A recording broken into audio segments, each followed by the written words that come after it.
Vamos para a nossa aulinha de história? Aí, ó, aulinha é uma forma de diminutivo, mas de um diminutivo carinhoso. Vamos colocar lá, livro de classe. Vocês vão abrir na página 9 de história. Hoje nós vamos trabalhar da 9 a 11. Vamos lá? Aqui vocês têm um texto. Se você quiser, você pode pausar o texto ou pausar o vídeo, ler o texto antes e depois acompanhar a leitura da professora, tá? Bom para treinar. Vamos lá? Quais são as fontes históricas? Estudamos que, para descobrir a história do passado, é preciso investigar as fontes históricas. Você sabe como podemos saber se uma história é real ou imaginada? É bem fácil, né? O que vocês acham? Vocês acham que a Branca de Neve, por exemplo, que a gente está contando a história já desde o início do mês de agosto, é uma história de verdade ou foi uma história que foi inventada? Para isso, a gente teria que ter fontes, né? Fontes, histórias daquela época para saber se ela realmente existiu ou se é um conto, tá bom? Geralmente, quando você tem a fonte, você sabe que é uma história verdadeira. Diga aí, acompanhe com o professor a leitura desse texto. Espelho, espelho meu, existe no mundo uma mulher mais bela do que eu?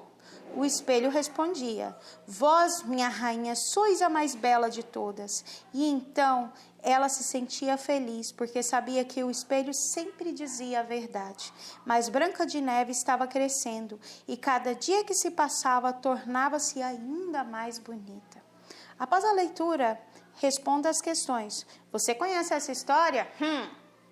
Fala que não, pra você ver. Essa é uma história real ou uma história imaginada? Imaginada, né, gente? Ninguém achou o espelho para provar que ela existiu. Histórias imaginadas não têm fontes para comprovar que os personagens apresentados realmente existiram, pois esses personagens foram criados pela imaginação de um autor. Para descobrir histórias reais, é preciso verificar vários tipos de fontes, que nós aprendemos que são fontes históricas. Vamos lá para a página 10? Agora vocês vão conhecer duas fontes históricas muito legais que eu achei no positivo.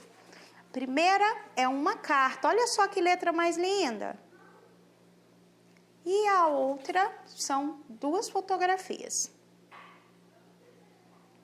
Bom, eu já contei essa história para vocês. Lembra a história de Dom Pedro que eu contei para vocês? Que foi um rei brasileiro, Dom Pedro II, né? Foi um rei brasileiro que ele morou aqui no Brasil e que a filha dele foi quem proclamou a libertação dos escravos. Tá lembrado dessa história? Pois é, essa carta é uma carta dele, tá? Do Dom Pedro II. Você sabia? Um diário de viagem é o relato de uma pessoa sobre o que vivenciou no dia a dia em uma viagem. No passado, o Brasil foi governado por um imperador, Dom Pedro II. Em uma das suas viagens, Dom Pedro II registrou os acontecimentos vivenciados por ele em um diário. 11/7/1876. Antes do almoço, cortei o cabelo e fui ao Instituto dos Cegos. Há pouco houve aqui no meu salão um concerto. Gostei bastante. Vou descansar para a partida de amanhã. Durante o concerto houve uma tremenda trovoada e sempre quente e não ter as janelas abertas do vento. Não conheço o tempo como de verão aqui. É porque o Dom Pedro II, ele achava que o Brasil era muito quente, né? Mas o que a professora leu é o que está escrito com essa caligrafia bonita aí nessa carta. E foi o Dom Pedro que escreveu.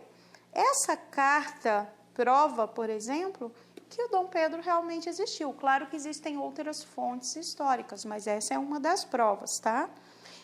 Anotações dos últimos dias de viagem no diário de Dom Pedro II, que foi aos Estados Unidos em 1876, tá bom?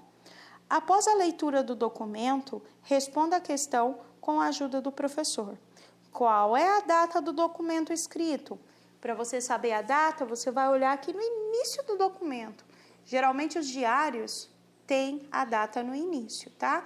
Vocês vão copiar essa data, 11/7/1876, lá embaixo, tá bom? Em qual local o registro foi feito?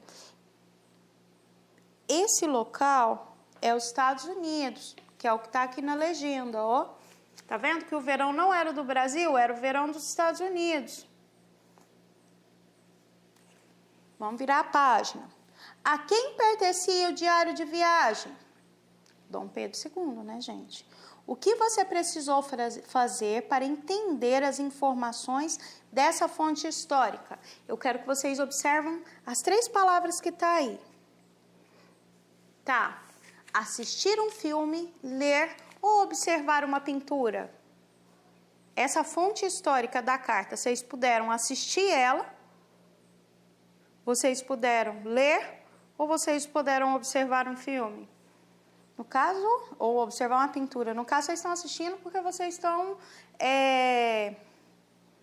assistindo a aula gravada, certo?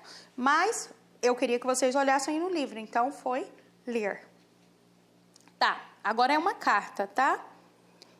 É uma carta de Manson Samuel, de Dom Pedro II, nas cataratas do Niágara, nos Estados Unidos, em 1876, tá? Que é nessa mesma viagem. Ela tá lá na fundação da Biblioteca Nacional do Rio de Janeiro. Olha que legal. O Dom Pedro é esse que está sentado aí, que tem uma barbinha branca, tá? Porque vocês podem achar que é outra pessoa, mas é esse aí.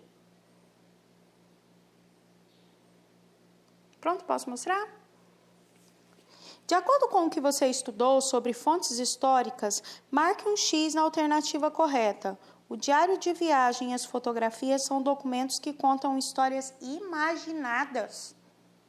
Espera aí. Não, né? São fontes históricas. O diário de viagem e as fotografias são documentos que contam histórias real. Histórias da vida real. É esse aí. Foi legal, não foi? Boa atividade. Não esquece que eu preciso de um capricho da letra. Beijo!